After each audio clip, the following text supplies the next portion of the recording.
우리 주님 주시는 평안이 여러분들의 삶 가운데 늘 가득하게 넘치시기를 바랍니다. 여러분, 겸손하십시오. 여러분, 교만하지 마십시오. 우리는 늘 이러한 가르침을 많이 듣고 또 가르침을 받으면서 살아왔습니다. 그리고 당연히 그래야 한다라고 우리도 잘 알고 있죠. 그렇다면 질문 하나 드려볼까요?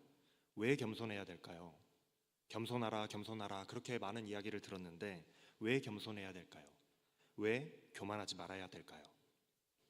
겸손해라, 교만하지 말아라 많이 들었지만 왜 그래야 하는지에 대해서 여러분들 한 번이라도 고민해 본 적이 있으신가요? 겸손이 좋은 미덕이라서 그렇게 해야 되는 걸까요? 그건 이제 옛날 말이잖아요. 옛날에야 겸손하는 것이 미덕이다라고 했지만 요즘에는 그렇지 않습니다. 사람이 너무 겸손하면 다른 사람들이 나를 너무나도 쉽게 생각할지도 몰라요. 또 사람이 적당히 교만함도 있어야 자신감이 있어 보이지 않겠습니까? 요즘에는 자신감 있게 살아라고 말하잖아요. 그래서 요즘은 겸손하라 라고만 가르치지 않습니다. 바보처럼 살지 말아라, 자신감 있게 살아라, 호구가 되지 말아라 이렇게 가르칩니다. 겸손하면 사람들이 나를 바보로 알아요. 겸손하면 자신 없는 사람으로 봅니다. 겸손하면 속여먹기 좋은 대상인 것으로 봐요.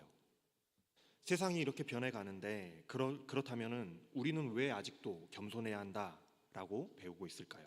질문해 봐야겠죠. 겸손함이 언제나 옳고 좋은 것일까? 한번 질문해 봐야 됩니다. 지혜의 왕 솔로몬의 잠언에는 이러한 말씀이 있어요. 잠언 16장 18절 말씀입니다. 교만은 패망의 선봉이요 거만한 마음은 넘어짐의 앞잡이라. 교만한 마음은 망하는 지름길이라는 겁니다. 또 거만한 마음은 우리로 걸려서 넘어지게 만드는 것이라고 교훈하고 있어요. 이어서 겸손에 대해서 솔로몬이 말하기를 겸손한 자와 함께하여 마음을 낮추는 것이 교만한 자와 함께하여서 탈취물을 나누는 것보다 나으니라 이렇게 말씀하고 있습니다.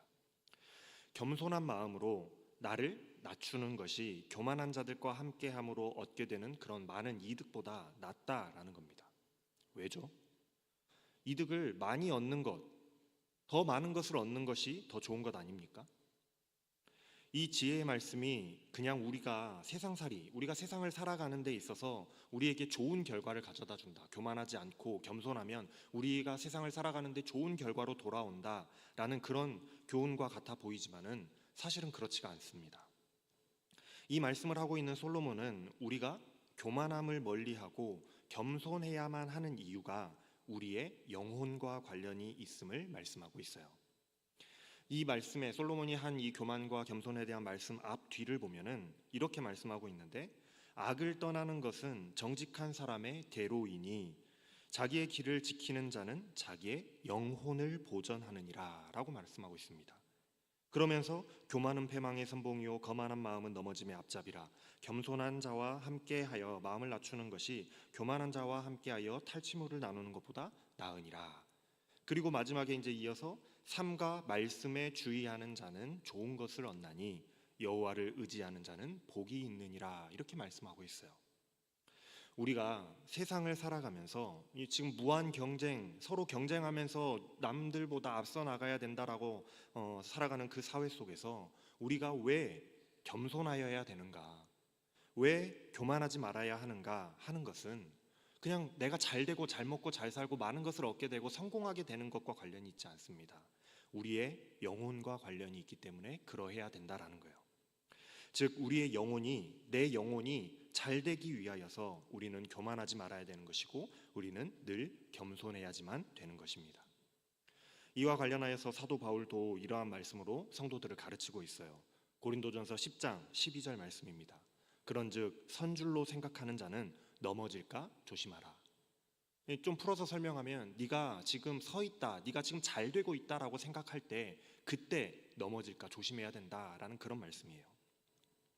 모든 이스라엘 백성들이 하나님의 백성으로서 모두가 다 하나님의 백성들로서 구원을 받고 신령한 음식을 먹고 신령한 음료를 마시며 즉 구원받은 은혜를 누리는 그러한 은혜를 모두가 그 이스라엘 백성들이 모두가 다 함께 누렸는데 다 똑같이 하나님의 구원하심을 누렸는데 이상하게도 그들 중에서 많은 수의 사람들이 멸망을 당했다는 거예요.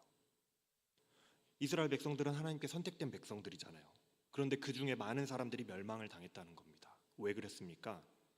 하나님의 백성으로서 건짐을 받았으나 어느 순간부터 하나님을 버리고 우상 숭배하는 일을 했다가 그 수많은 하나님의 백성들, 구원받았던 하나님의 백성들이 멸망을 당했던 예시를, 본보기를 이스라엘의 역사 속에서 무수히 봤다는 거예요. 바울이 그 이야기를 하는 겁니다. 그러니 그런 사람들을 우리가 이미 보았으니 선줄로 생각하는 자는 넘어질까 조심하라 라고 가르치고 있는 거예요. 즉 이 말씀은 내 믿음이 지금 당장은 좋다, 너무나도 좋다라고 하여서 너무 자신하지 말라는 말씀입니다. 내 믿음이 지금은 좋을지 몰라도 조심해야 된다라는 거예요. 언제든지 내가 정신 차리고 있지 않으면 나도 모르는 사이에 교만하여져서 나는 아닐 것이다, 나는 괜찮다, 이 정도면 괜찮지 라고 생각하는 순간, 나는 지금 똑바로 서 있다라고 생각하는 그 안심하는 그 순간에 점점 멸망의 길로 빠져 들어갈 것이기 때문에 언제든지 주의하면서 살펴야 된다, 겸손해야 된다라는 말씀이에요. 그러니 내가 두 발로 튼튼히 서 있다라고, 지금 두 발로 튼튼하게 서 있다라고 해서 자만하지 말고 언제 넘어질지 모르기 때문에 늘 조심하여서 겸손함으로 배우고 익히고 나아가야 한다라는 말씀을 가르치고 있는 것입니다. 즉 너희의 영혼이, 바울이 이야기하는 거예요. 너희의 영혼이 끝까지 하나님 앞에서 승리하여 구원을 얻기 위하여서는 교만해서는 절대 안 된다라는 거예요.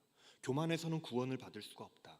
늘 겸손하여서 조심하고 살펴야 너희의 영혼을 보존할 수 있다라는 것을 가르쳐주는 귀한 가르침을 주는 것입니다. 이것이 바로 우리가 겸손해야만 하는 이유예요. 우리가 겸손해야만 하는 이유, 내가 교만해서는 안 되는 이유가 바로 이것입니다. 바로 우리의 영혼, 내 영혼을 위해서 그리 해야만 하는 거예요. 세상을 살면서 겸손한 자는 잘 되고 교만한 자는 실패한다, 그런 이유 때문이 아닙니다. 그것 때문이 아니에요. 그것 때문에 우리가 겸손하고 내가 성공하기 위해서 겸손해야 되고 교만하지 않아야 되는 것이 아니라는 겁니다. 세상에도요, 교만하고서도 잘 되는 사람이 많이 있습니다. 아니 오히려 교만하고 좀 자신감 있고 그렇게 넘치게 살아가는 사람들이 오히려 잘 되는 것을 우리는 무수히 많이 봅니다. 오히려 요즘 세상은 겸손하면 바보 같아 보입니다. 세상의 원리는 그럴 수 있어요. 우리가 살아가는 세상은 그게 맞다라고 할 수 있습니다. 그러나 우리의 영혼은, 하나님 앞에 선 자들의 그 영혼은 겸손한 자들만이 성공합니다. 교만한 자는 모두가 실패하게 되기 때문이에요. 이건 변하지 않는 진리입니다. 영적인 진리예요. 공식입니다. 그냥 여러분들 외우시면 돼요. 이제 오늘 본문 말씀의 이야기를 통해서 이 영적인 원리에 대해서 한번 살펴보도록 하겠습니다. 오늘 역대하 26장에 기록된 말씀은 유다 왕 우시아에 관한 기록이 담겨져 있어요. 유다 왕 우시아라고 하는 사람은요, 16세, 16살의 왕이 된 사람입니다. 여러분들보다 한참 어리죠. 좀 어린 나이에 왕이 되었어요. 뭔가를 알고서 나라를 통치했다라고 하기에는 조금 너무 어린 나이입니다. 뭘 잘 모르고 그냥 통치했겠죠.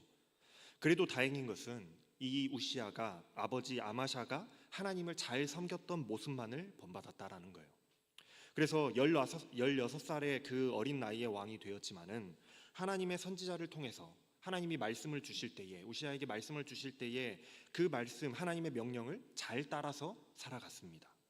그래서 하나님 그 말씀에 보면은 그가 여호와를 찾을 동안에는 이라고 단서를 달고 있어요. 찾을 동안. 몇 주 전에 말씀을 전하면서 찾는다, 여호와를 찾는다라는 건 뭐라고 말씀을 드렸었죠? 하나님을 섬긴다라는 거예요. 하나님을 섬겼다라는 거예요. 그러니까 우시아가 하나님을 잘 섬길 동안에는 이라는 말씀인 겁니다. 하나님을 잘 섬길 동안에는 하나님께서 우시아를 형통하게, 잘 되게, 성공하게 해주셨다라는 말씀을 기록하고 있는 거예요. 그렇게 우시아 때에 하나님을 잘 섬겼더니 나라가 아주 부강해져 갔습니다. 강력해져 갔어요. 하나님이 우시아를 도와주셨다라고 말씀하고 있는 거예요.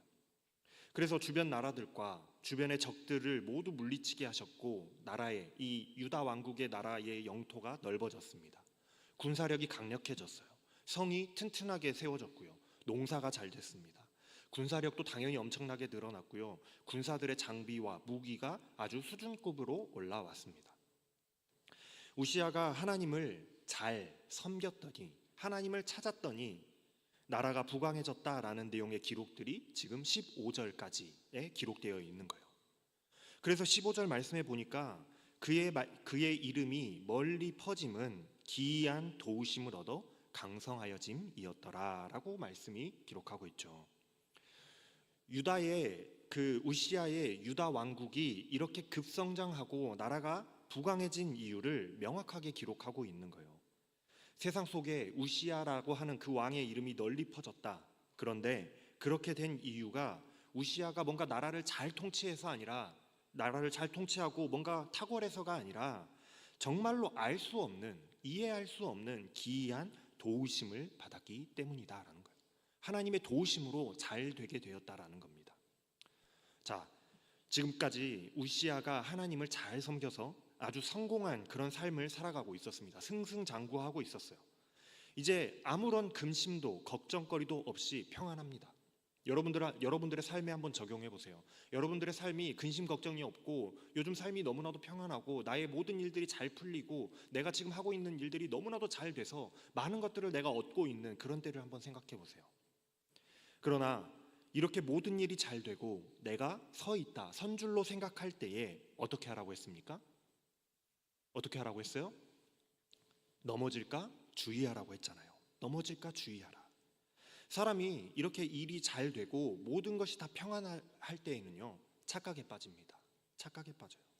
이 모든 내가 이뤄놓은 지금 나의 잘 되고 있는 모든 것들이 내가 열심히 하고 내가 잘해서 나 때문에 잘된 일이라고 생각하게 되고 나도 모르는 사이에 교만함에 빠져 들어가게 되는 거예요. 나도 모르는 사이에요. 내가 그렇게 하려고 해서가 아니라 나도 모르는 사이에 그렇게 내 마음이 움직여 가더라는 겁니다.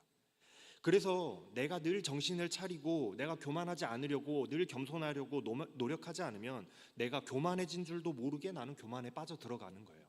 그래서 선줄로 알거든 조심하라라고 이야기하는 겁니다.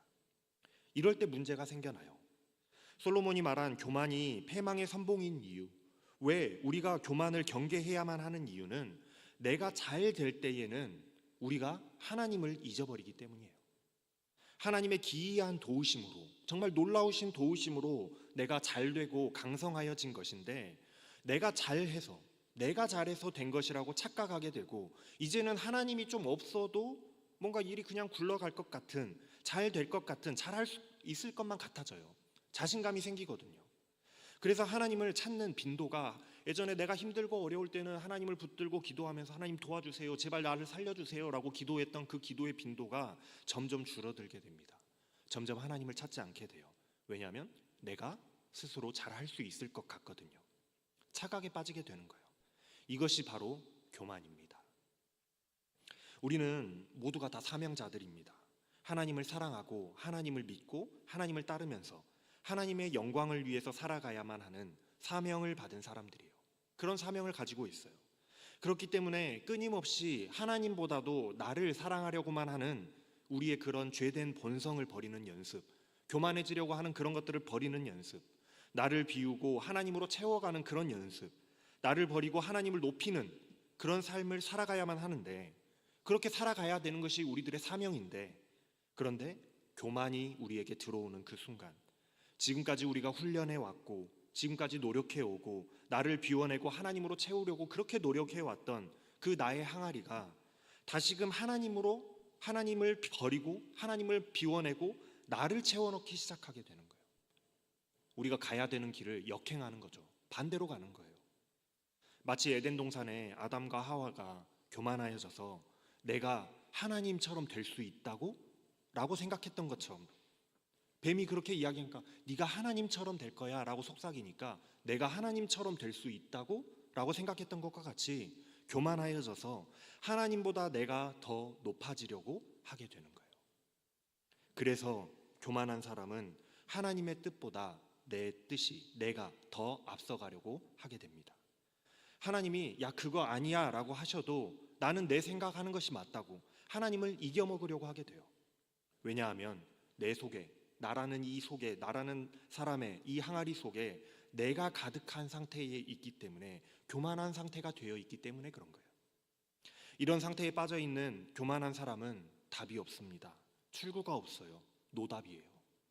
옆에서 그 유명한 사람이, 그 대단한 사람들이 찾아와서, 인생의 선배들이 찾아와서 어떠한 말을 알려준다고 할지라도, 어떠한 교훈을 알려준다고 할지라도, 아무리 질책하고 혼을 내고 가르쳐도 그것을 받아들이려고 하지 않기 때문에, 심지어는 하나님의 선지자가 찾아와서 하나님께서 이렇게 말씀하십니다.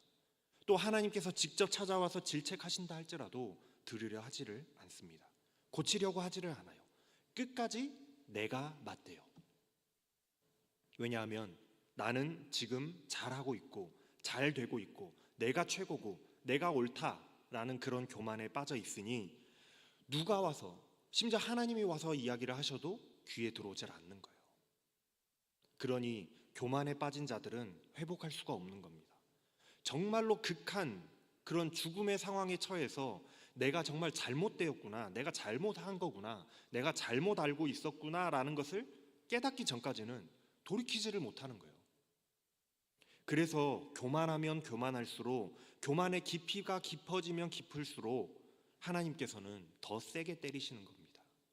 안 그러면, 세게 안 맞으면 정신을 못 차리니까요. 교만에서 빠져나오지를 못하니까요.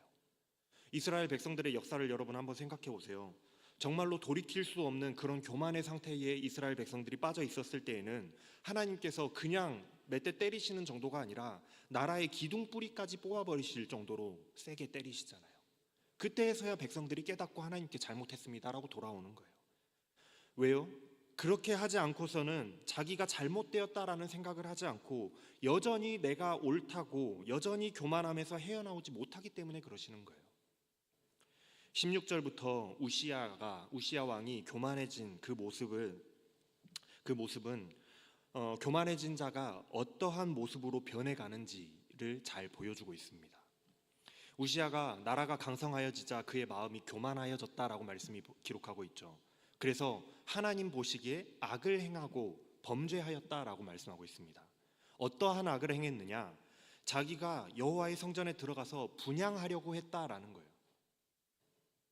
우시야의 이런 행동은요, 예산 일이 아닙니다. 왜냐하면 하나님께 분향하는 일, 그러니까 하나님께 제사를 올려드리는 일은 아론의 가문 제사장에게만 딱 특정 한정지어져서 주어진 역할이었고, 그것이 바로 하나님께서 정해주신, 다른 사람 누가 정해준 게 아니에요. 왕이 정해준 것이 아니라 하나님께서 그렇게 하라고 정해주신 뜻이었어요. 하나님의 뜻이고 명령이었습니다. 그런데 그 일을, 하나님께서 나누어 주신, 정해주신 그 일을 우시야가, 왕이 직접 자기가 하려고 했다라는 것은 우시야 왕이 어디까지 교만해져 있는지를 보여주는 거예요. 하나님이 세우신 법도를 무시하고 하나님의 명령을 무시하는 겁니다. 자기가 직접 분향하려 하는 거죠. 하나님이 뭐라고 했건 상관없이 내가 하려고 하는 거예요. 왜요? 하나님을 예배하고 하나님께 제물 드리고 하나님께 높여드리는 것인데 뭐 왕이 할 수도 있죠. 뭐가 문제일까요? 그렇게 생각할 수 있잖아요. 우시야는 그렇게 생각했더라는 거예요. 예배라고 근데 여러분 다 같은 예배가 아닙니다. 겉보기에는 다 같은 한 자리에서 예배를 드리고 있기 때문에 같은 예배를 드리고 있는 것 같아 보이지만 같은 예배가 아닐 수 있어요. 그 예배를 드리는 자의 마음이 문제입니다. 우시야는 모든 일이 그렇게 잘 되고 나서, 형통하고 나서부터 자기보다 높은 사람, 나보다 높은 사람은 이 나라에 없다라는 교만에 빠졌어요. 심지어는 하나님의 선지자가, 또 하나님의 제사장도 무시했습니다. 내가 제일 잘 나가고 내가 최고니까, 내가 직접 제사를 집례하고 분향하는 게 그게 뭐 어때서, 누가 뭐라고 할 건데 라는 그런 생각을 하게 된 거예요. 이것은 우시야의 마음이 하나님의 세우신 법도마저도, 하나님의 뜻과 계획마저도 무시해도 된다라고 여기는 교만함에 빠져 있었음을 잘 보여주는 행동이라고 할 수 있어요. 내가 곧 이 나라에서는 법인데 누가 감히 나를 막을 쏘냐 하는 그런 마음이요. 하나님의 법 위에 서는 거예요. 이처럼 교만함이 하늘 높은 줄 모르고 이 높아진 우시야를 그래도 용감하게 막아선 자들이 있었습니다. 최고의 힘과 최고의 권력을 누리고 있는, 무소불위의 권력을 휘두르고 있는 이 왕을 막아선다라고 하는 게 얼마나 큰 용기가 필요하겠습니까? 웬만한 용기로는 되는 것이 아니겠죠.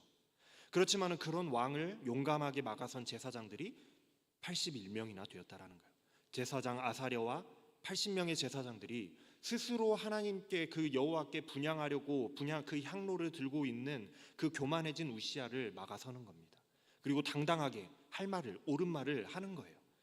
여호와께 분향하는 일은 왕이 할 일이 아니오 오직 분향하기 위하여 구별함을 받은 아론의 자손 제사장들이 할 바이니 성소에서 물러나시오. 왕이 이렇게 하나님을 거역하였으니 하나님의 영광이 왕을 떠났소 라고 당차게 이야기하는 거예요. 얼마나 대단합니까? 만약 이렇게 제사장들이 가로막고 옳은 말을 했을 때에, 하나님의 말씀을 대신 전했을 때에 만약 우시야가 그래도 이 왕의 마음속에 겸손함이람이 남아 있었다라고 한다면, 이 말을 들었을 때 이때라도 자신의 잘못했음을 깨닫고 자신의 잘못을 뉘우쳤다라고 한다면 얼마나 좋았겠습니까? 늘 넘어질까 조심하는 그 겸손함을 가진 자였다라고 한다면 얼마나 좋았겠냐는 거예요. 이러한 제사장들의 그 일가를 듣고는 부끄러워하거나 자존심에 상처가 난다거나 권위에 상처가 났다라고 생각하지 않았을 겁니다. 겸손함이 있었다면 그랬을 거라는 거예요.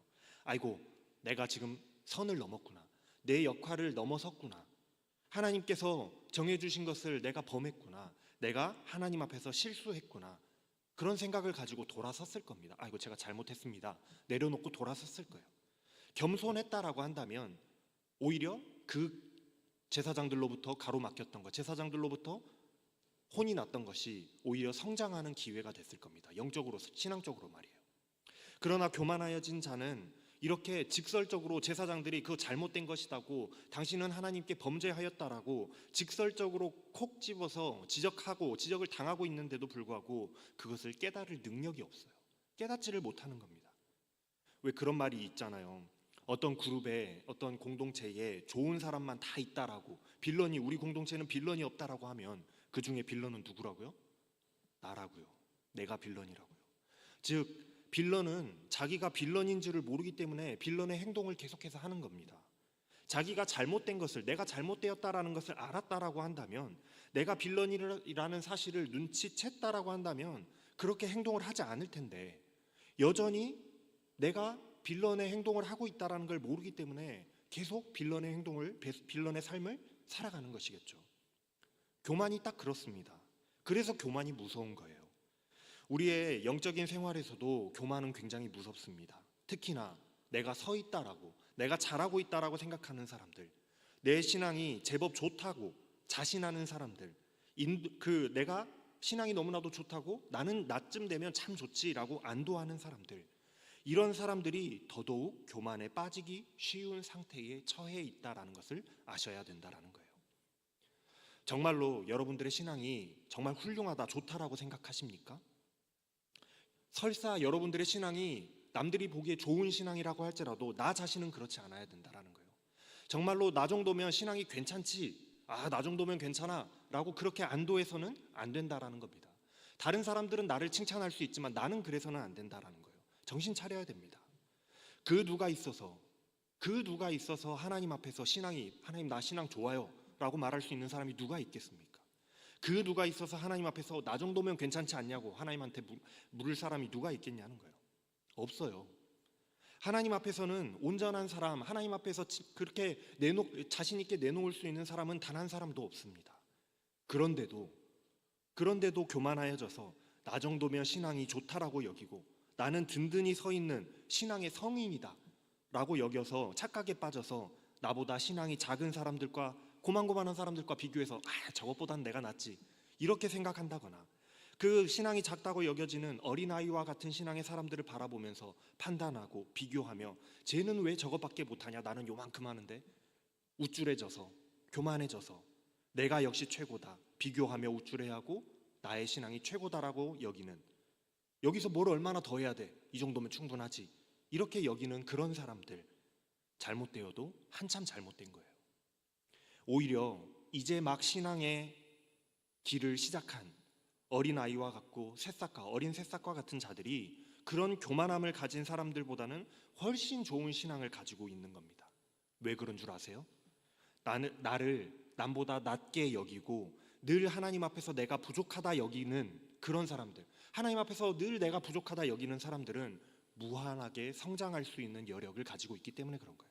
아, 내가 늘 하나님 앞에서 부족하니까 더 열심히 해야지, 더 고쳐가야지, 나의 잘못된 부분들을 더 개선해 가야지, 이런 생각들을 가지고 있기 때문에 무한히 발전할 가능성을 가지고 있는 거예요. 이런 신앙이 좋은 겁니다. 그런데 반대로 교만한 자들은 나 정도면 괜찮지, 나 정도면 충분하지, 뭘 더해, 이렇게 생각하기 때문에 더 이상 발전의 여지가 없어요. 오히려 누가 나의 잘못된 점을 지적하면 버럭 화를 냅니다. 나 정도면 됐지 뭘 더 바라냐고, 이러면서 인정하지를 않아요. 믿음의 성장이 멈춰버린 겁니다. 아니, 그냥 멈춰서 현상 유지라도 하고 있다라고 하면 다행이게요. 오히려 점점 퇴보하고 있는 거예요. 믿음이 점점 썩어가는 겁니다. 그 교만을 깨지 못하면 절대로 영적으로 성공할 수가 없는 거예요. 성장할 수가 없는 겁니다. 처음에 여러분들에게 말씀드렸죠. 우리가 겸손해야 되는 이유, 우리가 교만하지 말아야 하는 이유, 우리의 삶이 성공하는 것이 아니라 우리의 영혼이 잘 되기 위함, 우리의 영혼이 성공하기 위해서는 겸손해야 된다라고 말씀드렸잖아요. 우리는 끊임없이 하나님을 닮아가야 합니다. 왜냐하면 하나님의 형상대로 우리는 지음을 받았기 때문에 그래요. 그런데 지음을 받은 대로 지금 우리가 살고 있느냐? 그렇게 살지 못하고 있으니 앞으로 계속해서 성장하면서 하나님을 닮아가는, 하나님이 우리를 만들어 놓으셨던 원래의 그 형상을 회복해가는 삶을 살아가야겠죠. 그렇게 날마다 하나님을 닮아가는 것을 성화라고 하는 겁니다. 하나님처럼 되는 거, 하나님처럼 거룩해져 가는 거, 그게 성화라고 하는 거예요. 언제까지요? 우리가 하나님 앞에 서는 그날까지 계속해서 해나가야 되는 거예요. 그런데 항상 부족한 우리에게 이 정도면 되었지, 그게 가당키나 합니까? 항상 부족한데 이 정도면 되지 않았나? 라고 이렇게 만족하는 것이 가당키나 하겠어요? 항상 하나님의 그 원래의 형상에 비하면, 하나님을 닮아가는 것에 비하면 나는 언제나 부족할 뿐인데, 나는 언제나 부족할 뿐이고, 나도 부족하고 너도 부족할 뿐인데, 우리 모두 부족할 뿐인데, 그러니 겸손해야 되는 거예요. 100%를, 하나님을 닮아가는 100%를 완성하지 못한 우리는 앞으로 나아가야 될 것들만 남아있기 때문에 교만할 수가 없는 거예요. 아, 이 정도면 됐지라고 안심할 수가 없는 겁니다. 1% 부족한 사람이나 99% 부족한 사람이나 여전히 부족한 것은 매 한 가지이기 때문이에요. 어쨌든 성장해야 될 것이 남아있기 때문에 여전히 겸손해야만 하는 것입니다. 그래서 여러분들에게 영혼을 위해서 기도하라고 말씀드렸던 거예요. 영혼을 위해서, 나의 영혼을 위해서 기도하세요. 하나님, 제 영혼이 평생 동안에 하나님 앞에서 떠나지 않게 하여 주십시오. 기도하십시오. 하나님, 오늘도 제 삶이 하나님을 조금이라도 닮아갈 수 있도록, 그러한 삶을 살아가도록 하나님 도와주십시오. 이런 기도를 하세요. 왜요? 왜 그런 기도를 해야 되겠습니까? 그렇지 못한 사람들이, 그렇지 못한 그리스도인들이 너무나도 많기 때문에 그래요. 오늘은 서 있다라고, 오늘은 신앙생활을 잘하고 있다라고 하는 사람들이요, 내일은 넘어지는 사람들이 너무나도 많기 때문에 그렇습니다. 그렇기 때문에 영혼을 위해서 날마다 기도하면서 나아가야 되는 거예요. 날마다 조금씩이라도, 정말 조금이라도 자라나야 될 텐데, 이 정도면 됐다, 정체된 자들, 그런 사람들이 너무나도 많고, 교만함 때문에 퇴보해가는 자들이 얼마나 많은지 몰라요. 그렇기 때문에 우리는 우리의 영혼을 위해서 기도해야 되는 겁니다. 그래서 또한 여러분들이 이웃의 영혼을 위해서도 기도해야 되는 거예요. 나만 성장하는 것이 아니라 나의 이웃, 나의 옆에 있는 우리 형제 자매들을 위해서 기도해야 되는 거예요. 하나님, 나뿐만이 아니라 저 영혼도 하나님 앞에서 믿음을 지키며 날마다 성장하는 그런 영적인 삶을 살아가게 해주십시오. 나뿐만이 아니라 우리 모두가 그렇게 될 수 있게 해주십시오. 서로 위해서 기도해 주어야 되는 거예요. 아, 쟤는 왜 저것밖에 못하지? 라고 긁어부스럼을 만들 것이 아니라, 그 사람을 판단할 것이 아니라, 못하고 있으면 그 영혼을 위해서 기도해 줘야 되는 거예요.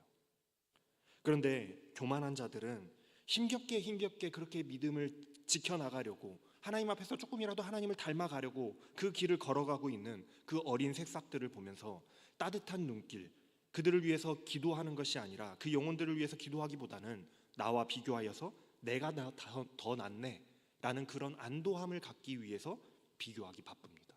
교만한 사람은 그렇다라는 거예요. 쟤는 왜 저러냐? 안 좋은 모습만 보이지 성장할 미래를 보지 않아요. 쟤도 나중에는 성장하겠지가 보이지 않는다라는 겁니다. 교만한 자들의 특징이에요. 남과 비교하여서 나를 높게 여기고 남은 낮게 여기는, 이것이 교만한 자들의 특징입니다. 그런데 여러분들 지금까지 신앙생활 하시면서 어떻게 하라고 배우셨습니까? 아마 반대로 배우셨을걸요? 남을 나보다 더 낮게, 높게 여기고 나를 남들보다 낮게 여기는 그런 사람이 되라고 그렇게 배우셨죠? 그렇게 안 배우셨어요? 그렇게 배우셨죠? 네, 그 아마 다 그렇게 배우셨을 거예요. 이게 무슨 말이에요? 겸손하라는 말입니다. 겸손하라. 날마다 하나님을 닮아가는 것이 성화인데, 날마다 조금이라도, 정말 작은 걸음이라도 하나님을 닮아가는 것이 우리들이 해야 될 우리들의 최대의 과업인데, 내가 교만하여지면 성화가 멈춰버리기 때문입니다. 더 이상 발전이 없기 때문이에요. 오히려 퇴보하고 후퇴하고 썩어가게 되기 때문입니다. 여러분, 교만하여지면 믿음의 성장이 멈춰버린 것처럼 보여요. 그러나 사실 멈춘 것이 아니에요. 퇴보하는 겁니다. 상어가, 여러분들 잠오시죠? 재밌는 이야기 들려드릴게요. 상어가요, 여러분들 꼬리를 절대 멈추는 법이 없다라고 합니다. 헤엄치는 걸 멈추지 않는데요. 왜 그런 줄 아세요?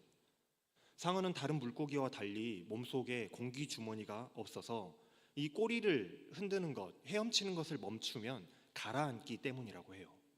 재밌죠? 저는 엄청 놀랐어요, 이거 듣고. 그러니 상어가 정지 상태, 그러니까 현상 유지를 하고 있으려고만 해도 상어는 끊임없이 움직이고 꼬리쳐야만, 헤엄쳐야만 그 자리에 현상 유지를 하며 멈춰 있을 수 있다라는 겁니다. 싱크로나이저 선수들도 그렇죠. 수면 위에서는 굉장히 평온해 보이고 평안하게 안정감 있게 멈춰서 있는 것처럼 보이지만 그 수면 아래를 보면 어떻습니까? 계속해서 발을 구르고 있지 않습니까? 성화의 과정도 마찬가지예요. 성장하고 앞으로 나아가려면 죽어라고 노력해야만 합니다.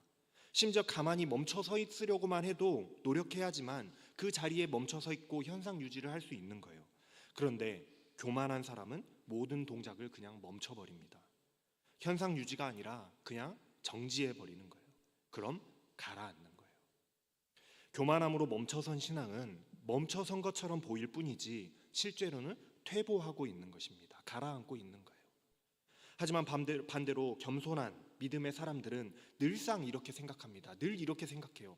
나는 여전히 늘 하나님 앞에서 부족하다. 나 같은 죄인을 살리신 주님의 은혜가 너무나도 놀랍다.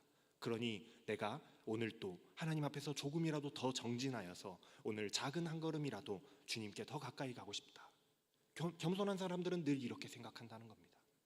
이런 자들의 믿음이 성장하는 거예요. 앞으로 나아가는 겁니다. 이런 겸손한 자들의 믿음이 살아있는 믿음인 거예요. 이 세상 그 누구도 하나님 앞에서 온전한 사람은 없습니다. 온전히 하나님을 100% 닮아서 성화를 완성한 사람은 없어요. 만약 그런 사람이 있다라고 한다면 지금 우리들 가운데 있을 것이 아니라 천국에 하나님과 함께 있어야 될 겁니다. 우리 주님이 그러셨던 것처럼 승천해서 올라가야 가야 맞을 거예요. 우리는 하나님을 많이 닮아봤자 90%, 80% 닮았을 겁니다. 제 아무리 하나님을 99% 닮은 사람이 있다라고 할지라도 나머지 1%가 부족하기 때문에 우리는 모두가 다 겸손해야만 하는 거예요. 하나님 앞에서. 겸손함으로 나는 아직 부족하구나. 더 열심으로 하나님을 닮아가야지. 그래서 100% 하나님을 닮는 그 때까지 내가 열심으로 나아가야겠다라고 해야 맞는 거예요. 그런데 고작 50% 하나님 닮아놓고 나 정도면 되었지, 이 정도면 충분히 할 만큼 했다, 내가 최고다라고, 나의 믿음이 최고다라고 생각하는 그런 교만함이 있다라고 한다면 도대체 어디서 온 깡다구입니까? 그게 우시아의 행동을 꾸짖는 그 아사랴 제사장의 말에 우시아가 이 향로를 들고 분향하려고 하다가 불같이 화를 냅니다. 겸손했으면 그거를 화를 안 내고 내려놨을 텐데 불같이 화를 내요. 아마도 이렇게 화를 냈겠죠. 네가 감히 뭔데? 네 따위께 감히 내 앞을 가로막느냐? 여봐라, 저놈을 체포해다가 감옥에다 가둬라. 아마 그러지 않았겠습니까? 아마 이렇게 화를 냈을 거예요. 교만하여지니까, 하나님을 잘 섬겼던 우시아 왕이 교만하여지니 하나님이고 뭐고 눈에 보이는 게 없는 상태가 되어버린 겁니다. 그런데 그렇게 제단 앞에서 하나님의 제사장들에게 불같이 화를 내며 길길이 날뛰고 있는 이 왕의 이마에 나병이 생겨나는, 그 놀라운 일이 발생을 하게 돼요. 여러분, 나병, 이 문둥병, 한센병이라고 하는 것이 당시에 이스라엘에서 어떤 의미였는지 여러분들 다들 잘 아시죠? 하나님께 저주를 받았다라는 의미입니다. 하나님께 버림을 받았다라는 의미인 거예요. 내가 최고다라고 생각했고, 내 믿음이 최고다라고 생각했고, 내가 제일 잘 나간다고 생각했고, 하나님으로부터 나는 많은 것을 받았으니 내가 하나님께 가장 사랑받는 사람이다라고 생각하여서 하나님보다 더 위에 서게 되어버린 교만해진 이 우시야에게 하나님의 저주가 임했다라는 거예요. 하나님이 그를 버리셨다라는 겁니다. 교만하여졌을 때요. 그 자리에 있었던 그 81명의 제사장들이 모두가 다 놀랐습니다. 왜냐하면 나병이라고 하는 것은 매우 부정한 병이어서 사회와 격리시켜야 맞습니다. 그런데 심지어 가장 거룩해야 될 하나님의 성소에서 가장 부정한 나병이 발병했으니 이 제사장들이 얼마나 놀랐겠습니까? 아주 다급하게 제사장들은 우시야 왕을 몰아내듯이 막 쫓아냅니다. 왕도 너무나도 당황해서 놀라서 저항하지도 못하고 떠밀려서 쫓겨나요. 그리고 우시야는 죽는 그 날까지 나병 환자로 살면서 하나님 앞에 가까이 나아갈 수도 없게 하나님과 단절되어 버린 삶을 살아갑니다. 왕으로서도 역할을 할 수 없도록 아들에게 왕위를 넘기고 별궁에서 격리된 삶을 살아가다가 그냥 그렇게 죽게 돼요. 그리고 죽어서도 역대 왕들의 묘실에 묻히지도 못하고 그 옆에 왕의 묘실의 옆에 있는 땅에 따로 묻히게 됩니다. 교만하여졌더니 하나님과 단절되어 버린, 버려진, 하나님께로부터 버려진 그런 삶을 살게 되었다라는 거예요. 우시야가 하나님을 찾았을 때에는, 하나님을 잘 섬길 때에는, 그때에는 하나님께로부터 많은 은혜를 누렸습니다. 세상 모든 사람들이 다 부러워했고요, 승승장구했습니다. 그때 그는 비록 어린 나이에 16살이라는 어린 나이에 왕이 됐지만 하나님 앞에서 겸손하여서 하나님의 말씀을 잘 따랐기 때문에 하나님께서 그런 복을 주셨던 거예요. 그러나 교만하여졌을 때에 하나님의 명령을 어겼고 하나님의 제사장보다도 하나님보다도 위에 섰더니 하나님께 버림을 받았습니다. 겸손과 교만은 우리의 영혼의 성공에 있어서, 영혼의 성공, 우리의 삶의 성공을 말하는 게 아닙니다. 삶의 성공은 덤으로 따라오는 거예요. 우리의 영혼의 성공에 이렇게 지대한 영향을 미칩니다. 겸손이요. 심지어는 죽어서도 왕의 묘실에 들어가지를 못했다니까요. 이게 얼마나 큰 의미가 있는지 모릅니다.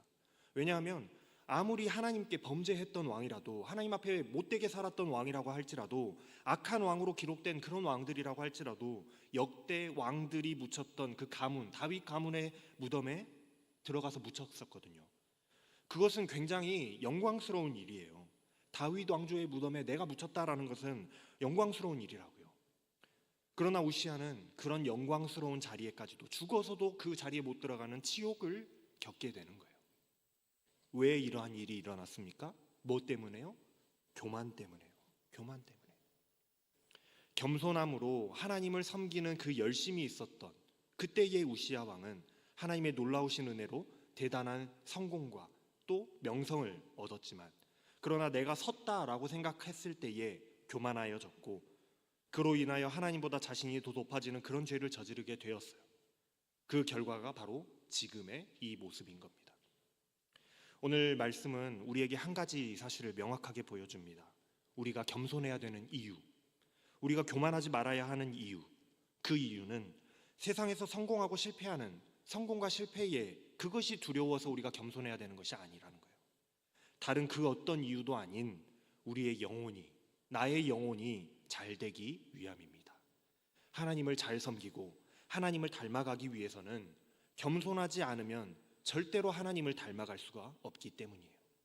즉 하나님을 닮지 못한다, 닮아가지 못한다라는 것은 구원을 얻지 못하는 멸망의 길을 간다는 것과도 같은 말이기 때문입니다.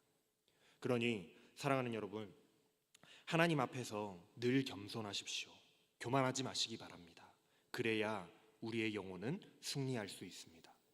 특별히 내 인생이 평안하고 잘 되고 뭐든지 잘 된다, 뭐든지 할 수 있을 것 같다, 나 스스로 하나님 도움 없이도 내가 뭐든 할 수 있을 것 같다라고 여겨지는 그때에, 내가 서 있다라고 생각하는 그때에 내 영혼이 선 줄로 알거든 오히려 늘 조심하시면서 겸손하십시오. 그럴수록 더더욱 겸손하여지고 더더욱 또 겸손해지십시오. 겸손함으로 날마다 하나님을 닮아가는 분들 되시기 바랍니다. 그렇게 겸손함으로 날마다 하나님을 닮아가는 성화를 이루어가는 삶을 살아가는 저와 여러분들이 다 되실 수 있기를 주님의 이름으로 축원합니다. 기도하겠습니다. 하나님, 날마다 작은 걸음이라도 조금이라도 하나님을 닮아갈 수 있기를 원합니다. 늘 겸손한 마음으로 하나님의 말씀에 귀를 기울이고 변화시키고 또 성장하는 그런 자들 다 되게 하여 주시옵소서. 내가 잘 되고 평안할 때에, 기쁘고 즐거울 때에, 나의 영혼이, 나의 믿음이 충만하다고 느끼는 그때에, 내가 선줄로 생각될 때에 더욱 주의하고 겸손하여져서 나를 남보다 더 낮게 여기고 겸손함으로 정진하는 그런 자들 되게 하셔서 교만이 틈타지 못하게 하시고 교만하여 하나님의 말씀을 튕겨내지 않게 하여 주셔서 날마다 우리의 영혼이 자라나게 하여 주시옵소서. 영혼을 위하여 겸손하여지는 자들 다 되게 하여 주시옵소서. 감사를 드리며 우리 주 예수 그리스도의 이름으로 기도합니다. 아멘. 다 같이 일어나셔서 결단해